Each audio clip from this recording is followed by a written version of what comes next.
This is Greg, aka Crazy G from Crazy G and the G Spot and NECR, New England Concert Reviews, and we are back at the interview thing once again, and today I have none other than Big Dad Ritch from Texas Hippie Coalition. How you doing, Big Dad Ritch? All the good, baby. All the good. We've spoken once before. I thought I recognized your strange accent. Oh, man, that's awesome. I want to personally say hello, welcome, happy 4th of July weekend, and thanks for taking the time to talk to us here at NECR. How have you been, man? Real good, man. Damn good, as a matter of fact. Enjoying life and doing a little bit more living than surviving. We all, I think, need to do a little bit more of that. Texas Hippie Coalition, THC, is on a roll, and it seems there is no stopping the train. You are blowing it up and once again make a viable impact with your latest release, Dark Side of Black. What went into this CD briefly, and if you could, what was behind it? What's its story? Think about being in a band that that already has 4 full-length LPs underneath them and producing another one. A lot of bands out there, they might last 1 album, 2 albums, and then they're gone. And we know a lot of great ones that have been out there forever. The Rolling Stones, Motley Crue, just some that have that longevity and can last forever. And you notice how they have, there's continuity from album to album. Of course, you have an understanding that this is the Stones or this is Crue, but there also has to be diversity. Not only does each album have to hold some diversity, but from album to album, there has to be diversity. So people can always say, oh, well, we're growing as a band, oh, we're growing as musicians, we're growing as lyricists, so this is new, this is fresher, and this is better. For me, I always feel like I'm at the best at all those things that I could possibly be. I'm just that badass. So I want to have something different for my fans, So with this one, we just thought that we would get a little darker, get a little heavier at times, keep the continuity that lets everyone know, hey, this is Texas Hippie Coalition, but also have enough diversity in there to where the fans aren't just getting some rehashed stuff, same old, same old. So that's what we just keep trying to do, album to album. Let's just keep putting something out there that someone will want to listen to every single track from the get to the go, the beginning to the end. Well, I have to agree with you. You are badass. So you have my you have my vote on that one. There are so many great tracks off this CD. I can't just talk about one. Angel Fall is deafening and malicious in its sound. What was it like writing that song? Angel Fall was something that I had kind of had an idea of what I wanted to express for quite some time, because people see me in the light as, I'm a partier, I smoke, I drink, and I enjoy it, but they also see me in prayer circles. They also see me talking about my faith, so people that have faith have a hard time understanding it, and people that don't have faith are just like, well, how does this guy walk, both sides of the line here, it's just that I'm freaking crazy. I'm an absolute lunatic.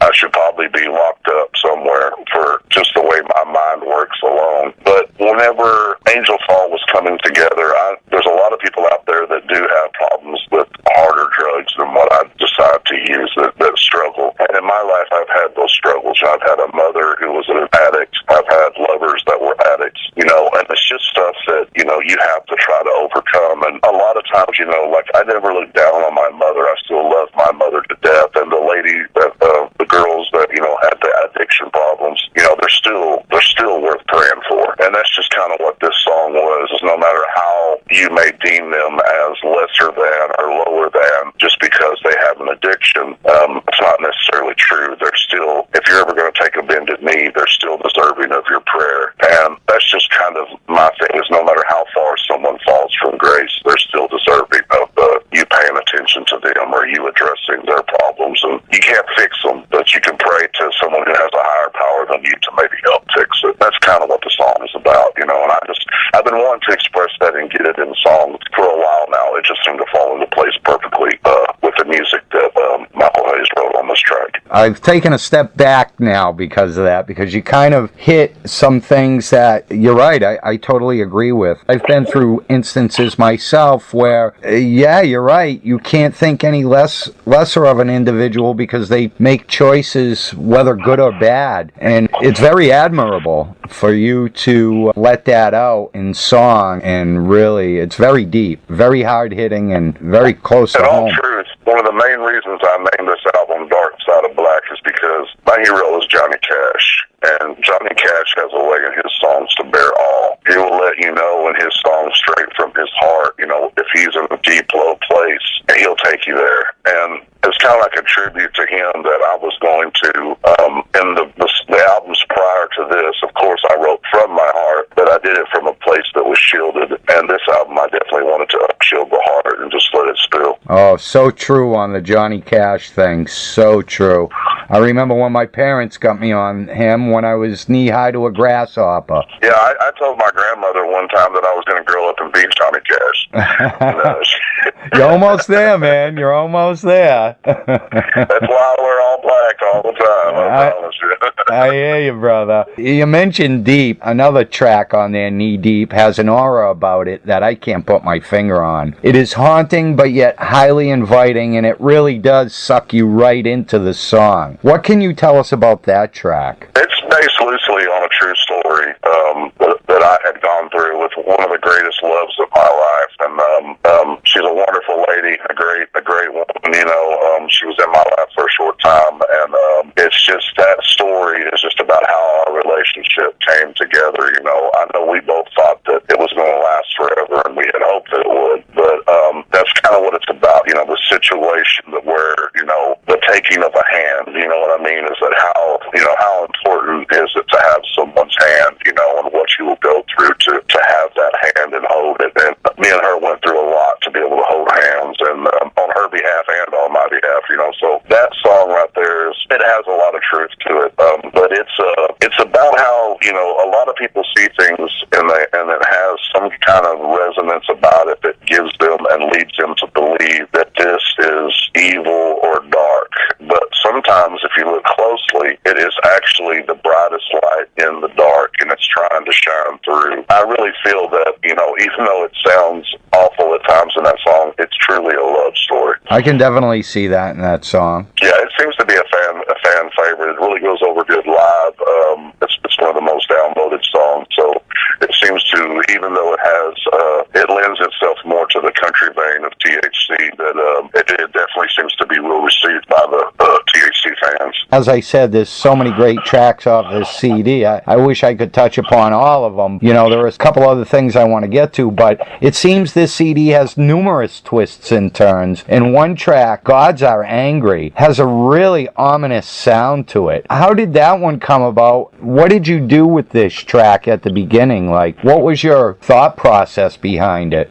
I knew that musically the notes were rapid and came upon fast. I knew it was going to be wordy. I knew that there was going to have to be some thought process put into it. But what I really had told when we were writing with this song, you know, I just wanted them to know that, you know, hey, you know, Pissed Off and Mad About It is like one of the meanest, maddest, you know, songs that THC has, and it's kind of blatantly in your face. And I just wanted to let them know, you know, I want to regenerate that, you know, but I don't want it to be like from the person of I'm pissed off and mad about it. I want it to be that, you know, the gods are angry now, and I'm not going to bring everything down upon you because, you know, I'm pissed off and mad about it. It's all about my inner anger and frustrations and everything going outward. Gods are angry is more like, you know, the heavens coming down upon you for all of your mistakes that you've made and wrong choices, and it's just kind of like you're sitting there in the song, you know, you're being damned by everyone, but what you're letting everyone know is, hey, the gods are the ones that are going to be damned because the gods are angry, and they're not coming after me, they're coming after you. And it was a fun song to put together. I had a blast with it. It was a lot of fun to write, a lot. Well, you guys, the past few years, THC has been all over with touring, and your schedule continues to be rigorous. You've been up this way already and plan to be at Mohegan Sun in August, but there is one particular show you have coming up on October 1st, and it is the Rock Carnival in Lakewood, New Jersey. What can you tell us about this show, and why is this one special for THC? Oh, I got 3 words for you, and I hope that you can air all 3 of them. Twisted fucking sister.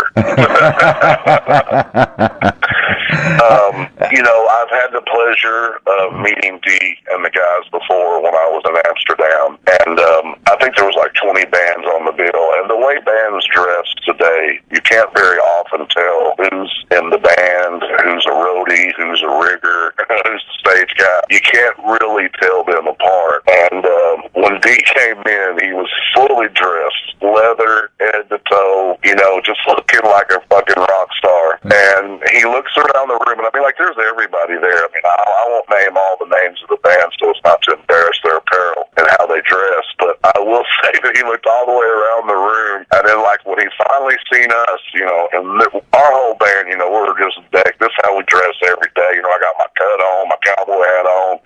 I'm good to go. It's how I walk out my door. And he was like, "Now there you have it, boys. That's how you're supposed to dress," And he starts holding out his arms, going, "Look at me. How do I look, Big Dad?" I was like, "You look damn good, son. Damn good." And that's all we've ever said to each other. We've never had a conversation. We don't know each other. I mean, just to have that moment, and I've always admired him when I was a young kid. I didn't have the luxury of having MTV or anything like that, so I would have to wait till Friday and Saturday night when TBS or TNT had their videos, and I could catch Twisted Sister, and, you had to wait, you had to go through all the other music to get to it, but hey, I like Michael Jackson and Prince, so it wasn't complete suffering. You know what I mean?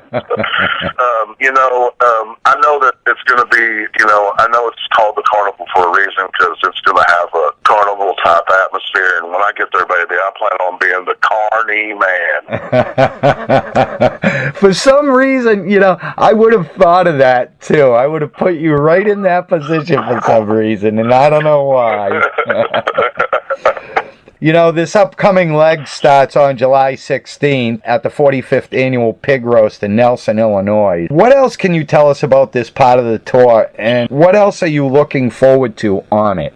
One thing about this tour is this little run here. I mean, actually, it's about a 6-week run. We're going to run for about 3 weeks. We're going to come home for Labor Day weekend, because I drafted my fantasy football team on Labor Day weekend. And so after that, we're home for about a week, and we take right back off again. And we're going to be hitting a lot of the Midwest and stuff, and that's where, having toured the East Coast extensively over the last couple of years, especially with Mayhem, it's really opened up some doors out on the East Coast, and we're drawing good numbers. We're having good size shows. We're a majority of how we climb into a spot, in the top 40 or something, has to do a lot with the Midwest, and we're going to be hitting the Midwest hard and heavy. We're going to be hitting Sturgis, Colorado.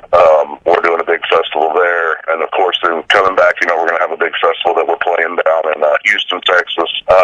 We're this band. We always say we put more miles on tires than any motorcycle club in the nation, guaranteed. I don't care how many riders they got. Add all the miles up, we're putting more on them, because that's what we do. There are no gold albums. There are no platinum albums, and the reason being is streaming and everything that goes on. So how do you make money? You go play a live show, and that's why I hope that people out there know that if you have a band that you support and you really love them, buy that album, because that album is going to help to continue their careers and the band's lifespan. The more you just stream and stream and stream, which I think it's great to stream because it's a place to find discovery. It's a place that you can find if you like a band or not. But if you do like a band, you have to show support. And to show that support, you have to buy that CD and you have to go see them live. If not, they'll fall away. And I don't know if anyone else has noticed this, but in the last 10 years that I've been in this business, there was a few bands that came in when we did. There was about 10 to 20 of them that I thought were really good. And out of all those 10 to 20, Ghost and Butcher Babies are like the only other two out of those 20 still putting out albums. So that means we've lost 17 bands. It's just crazy that we lose that much great talent because people are allowed to steal and thieve Right. And, so whatever they got to do to figure out a way to get a hold on it, I don't know if they even can. But I do know that I will continue to drive down that highway and show up in your town, whether you like it or not. And, man, I've been following you guys and watching you guys for the past few years myself. And, yeah, you've been hitting it hard here on the East Coast, I've noticed. And you've been doing a lot of hard touring. And, yeah, you're going to make the money and stuff, but exposure, too. You're out there playing for the people that want to hear something different. That's what it's all about. And it's definitely very difficult in this industry. I mean, man, I can remember when I was a teenager or preteen, just experiencing a lot of the music back in the day. And there was so much of it all over the place. And today it seems like, yeah, you're right. A lot comes in, but only a few make it. Yeah, very few. Very few. And you have to have admiration for the ones that aren't making it, because you know how hard the struggle is. And that's why, I try to talk about bands, that someone may not have discovered yet, in hopes that they'll discover them. It's why, and all that touring up there, we very seldom have gone. Only person that pulled us up to the East Coast as an opener was Danzig. That's because Danzig's got big old balls and ain't afraid to have a badass band go on in front of him. You don't care. You don't give a damn. But I mean, like, I read the statements, I read a lot of stuff, a lot of bands don't want to take us out there to open up for them, because once we take the stage, there's going to be a peak in the crowd. And I'm not saying that whoever's headlining might not take that crowd to that peak, but it won't go no higher. Now, the bands that headline, they want to be able to have that chance. I don't ever worry about it. That's why we take a lot of bands on. We just took this band called Sons of Texas with us. Phenomenal band, for an opener, and they did a great job. And we're taking Scott H. Byram with us this next time around, just a guitar player on stage. He's great. We don't care. We just want the audience. We want the crowd. We want to come to your town. So I hope that we have gotten some good spots with bands like Leonard Skinner, Black Label, and Judas Priest. But it's hard to get somebody to lock us in. To tour all the way around the nation with, and we hope that somebody like that will come along. But just because they don't, it's not going to stop us. We'll tour the nation on our own. We'll headline them. We'll drag whoever along with us who's willing to the road. You know what I mean? That's great, man, because you know what? Not only are you getting your stuff out, but you're, like you just said, you said it yourself, turning somebody else onto something they may not know about. Word of mouth. That old saying still holds true, That's why I love my fans. We have the coalition. We have over 100 chapters worldwide. We have the greatest fans on the planet. I always tell bands all the time, you may have more fans than us, but our fans can whoop your fans' ass. I don't know about that, but I do know that they can out-drink and out-smoke anybody. Well, listen, Big Dad Ritch, I've taken up quite a bit of your time here, and there were a couple questions I wanted to get to. Since you've been on the subject of drinking, I like to kind of ask a couple off-topic questions. And, when you partake in wetting your whistle, which do you prefer? Jack Daniels, Jim Beam, Wild Turkey, or one that I may not know about? Bourbon is my thing. Jim Beam's my guy. I've been a Jim Beam guy for a long time. Me and Jack Daniels at the age of 15, we got into a big fight. And if he hadn't have been so short, I probably would have totally lost the fight. But actually, Jack Daniels kicked my ass. And I have a problem with even smelling it since then. Since I was 15 years old, if I get a whiff of Jack Daniels, I get a little off-center. So Jim Beam's my guy. I love to drink it. A good buddy of mine, Art Martin, turned me on this thing called the Bubbler, and it holds Sprite in the bottom, and then it holds Jim Beam at the top. Both of them ice cold. You can shoot it. It's like a straight chaser. It's awesome. So Jim Beam's definitely the guy for me. I have a country project, and in my country project, I talk about getting into a fight with Johnny Walker and getting into a fight with Jack Daniels, and how all these fights would have been lost had it not been for Jim Beam jumping in and helping me out. Oh, that's classic, man. That's absolute classic. This one's a little lighter. What is your favorite horror movie of all time? man, when it comes to horror movies, I really like them all, and I think that that just until recently, that was The Exorcist, but now that's Insidious. Oh. They were a lot different for the longest time. Like The Exorcist, as a little kid, scared me so bad that I slept with the Bible for at least a month or two afterwards, like a teddy bear I held. And I think I was like 9 or something. But as I grew older, of course, there's a lot of other movies that that I liked, the blood and gore and everything. But Insidious really scared the crap out of me. There ain't a lot. I don't get scared too much anymore. That's why I tell everybody, why do you like scary movies so much, Big Dad? It's because, like, when you guys see a bear coming, y'all get scared and run. I just get naked and start shaking my dick at it in hopes that I can scare it to death. When it comes to fight or flight, I don't have no flight. Fat boy can't run. You know what I'm saying? So me and this bear, we got to have a conversation and we got to work it out. I figure I'll just get naked to help work it out. And I just don't get scared much. You know what I mean? I'm not frightened of many things, and that's why I like watching scary movies, is the hopes to get scared. And when I don't get scared, it's disappointed. And I'll tell you, get scared, it's so bad that I think I made all my kids have a sleepover that night, and we all slept in the living room together. That's awesome. A great movie, too. Yeah, I jumped a few times in that one myself, so... yeah, I like them. And you know what? You're absolutely right. You don't think about it, but if you're not scared of anything, how do you invoke that emotion? You know what I mean? Well, people that I may go swimming with sharks one day, just because I think I'm afraid of that. I'm scared of it, so I may try it one day, they say, well, if you're scared of jumping out of airplanes, why don't you jump out of an airplane? I'm not trying to kill myself on purpose. You know what I mean? I don't know if I got a parachute that'll hold up this big boy.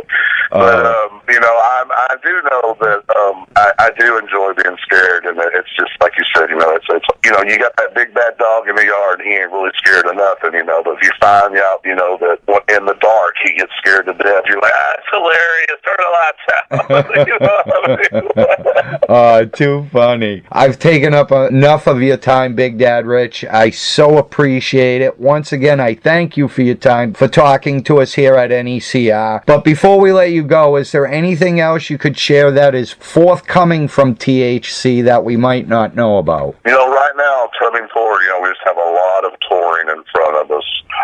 One thing that we have done is a lot of fans have been asking for certain songs live, and for the last 4 years, we've been a 4-piece band, and it's impossible for us to play those songs for everyone live, and on these next tours coming up, we've added a new addition. We've added a young kid named Nevada Romo as a second guitar in addition to a chord, and we're going to be able to play a lot of the songs that people have been asking for and wanting for over the last 4 years. So we hope everybody come out, check out the addition to the lineup, give Nevada the big horns high, and like I said, THC, we're just always putting miles on tires and coming to your town, like it or not. I hear you, brother, and again, I thank you, Big Dad Ritch, vocalist for Texas Hippie Coalition. I'll be making my way to Mohegan Sun when you guys come up this way in August. Right on, buddy. And I wish you the best all the way around. Give my best to the guys. Keep on rocking, man. Right on, baby. Take care, friends. That was Big Dad Ritch, vocalist from Texas Hippie Coalition. Check them out. I am Greg, a.k.a. Crazy G, from Crazy G in the G Spot and NECR. That's going to wrap this one up. I am out of here. Later.